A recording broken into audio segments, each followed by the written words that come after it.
Good morning, everyone, and happy Saturday. My name is Callie, and this is another weekend of clarinets, cats, and coffee. In today's video, I am going to give you a short etude from the Baermann method to give you guys some practical, expressive practice going over the break.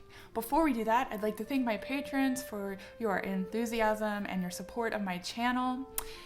For those of you who are not yet patrons, if you like what I'm doing and you want to support my weekly educational videos, please consider becoming a patron on my channel. You can join for as little as $3 a month, or you can choose to make a one-time donation. You can just go down to the link below and support my channel there. So thank you all so much. For those of you who have been following along the past few months, I also have a Facebook page dedicated to clarinets, cats, and coffee. So if you haven't already joined, you can head over to Facebook, search for Clarinets, Cats, and Coffee, and join. And there you'll see that members can post videos of themselves playing these weekly excerpts and get feedback from each other, and it's been a really lovely community so far. I've really enjoyed hearing everybody play and kind of getting to know everybody a little bit more. So you don't have to be a patron of the channel to join. This is for anyone, and it's just a general support clarinet practice group. So I hope to see more of you there, and if you're already a member, please consider posting a video of yourself playing this week's excerpt. All right, so couple of tips for going over the break and making this smooth. Now, the main thing that's going to really make your sound really sparkle and just beautiful going over the break is using enough air. And I feel like, and this happens to me like when I'm out of shape and I get back into shape, I like have to retrain myself how to breathe. I feel like many of us just don't utilize as much of our lung space as we potentially could. And so I like to imagine the word home in reverse. So you breathe in saying home. And if you do that, relax your belly and just say, you just kind of turn into this giant vacuum, and you can feel the air just going straight down to the bottom of your belly, and it feels really good to take in so much air. So I highly recommend you guys really try to utilize that lower portion of your lung capacity and really try to exercise that part of your breathing. Now, the next thing that a lot of us are guilty of is just not blowing enough air. Our idea of piano as a clarinet player is like impossibly soft compared to any other instrument that uses wind. So we actually need to play everything like at least one dynamic level louder than what it says on the page if we want our sound to project and if we want to create very smooth sounding legato lines. Now, if we play without that kind of fear, we can really get some beautiful phrasing going. So before you even get started here, just like cross out that piano and write mezzo piano or even mezzo forte in, and I guarantee it's still going to sound soft and gentle and beautiful to anybody who would be listening to you.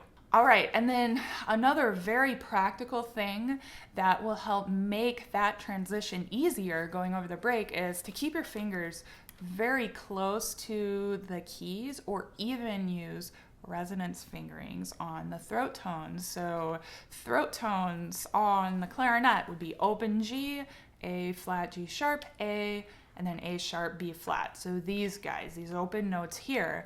And a lot of times they have this kind of weird, gross, bright sort of sound that doesn't match the rest of the instrument.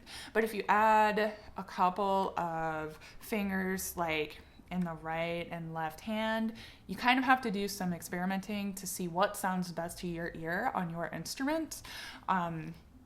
But you can experiment to see what resonance fingerings sound the best on those throat tones. So if you think about it, I know it's like kind of confusing and hard at first because you're like, oh wait, why would I put more fingers down and think about another thing when I'm like trying to think about going over the break. Well, if you think about, you know, like, okay, if your G needs some resonance to it and you add these fingers, then that very first interval going from like G to C becomes a lot easier, because all you have to do is just add a couple of fingers, and then boom, your transition over the break is so much easier and smoother. And then you eliminate issues of having like 30 fingers coming down at the same time and trying to cover the holes and all of that.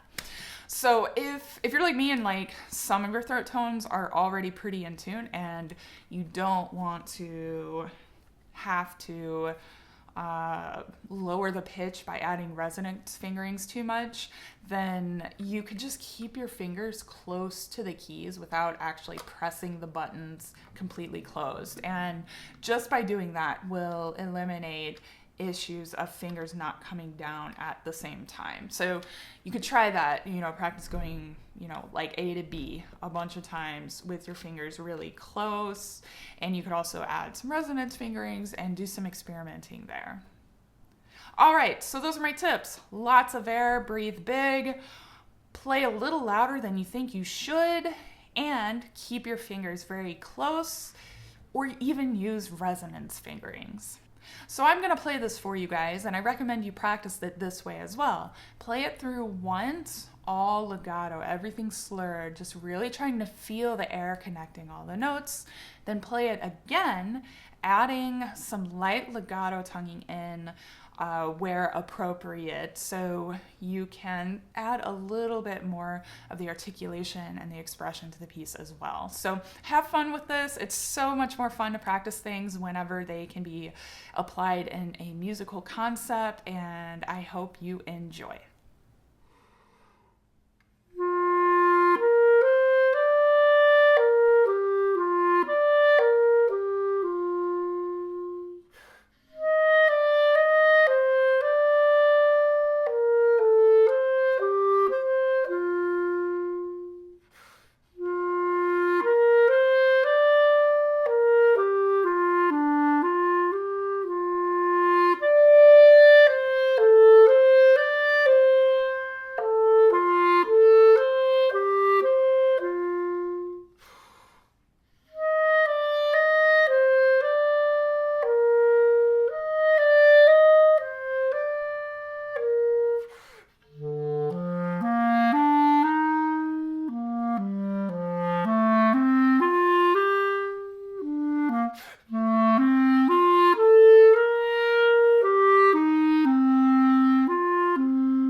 right, everyone, that was so much fun. I hope you had a good time playing along with me. I can't wait to hear what you guys are going to come up with and post in the Facebook group. It's always a pleasure to hear what you guys are doing. So please be sure to stop by and post a video of yourself playing this. Thank you all so much for watching. I hope you have a good weekend, a good rest of your week, and as always, happy practicing.